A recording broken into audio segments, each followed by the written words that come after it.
మాట అనేసి ఇది మ్యాన్ మేడ్ ఫ్లడ్స్ అని చెప్పడం. తర్వాత వీళ్ళు కూడా ఇప్పుడు ప్రధానంగా వైసీపీ మీద చేస్తున్న ఆరోపణ, నేను అనంత్ గారు చేసిన ఇంకొకరు చేసిన ప్రజల మీద చిత్తశుద్ధి లేదు, ఇంకా జగన్మోహన్ రెడ్డి గారు ఓటమిని జీర్ణించుకోలేకపోతున్నారు, అందుకే ఈ డైవర్షన్ పాలిటిక్స్. ఒక రకంగా ఇంకా జలాశయాలు లేదంటే ఇంకోటి గత ప్రభుత్వం చేసిన తప్పిదాలే అని చెప్పడం.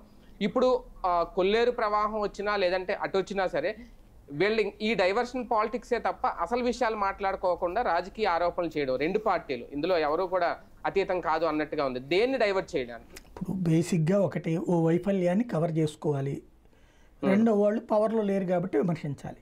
సింపుల్ లాజిక్ అంతే.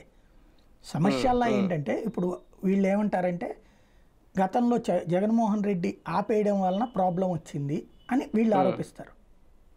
అంతకు ముందేమన్నా అప్పుడే కొత్తగా వచ్చిన ప్రభుత్వం తెలుగుదేశం 14 సంవత్సరాలు రాష్ట్రాన్ని పరిపాలించిన ప్రభుత్వం.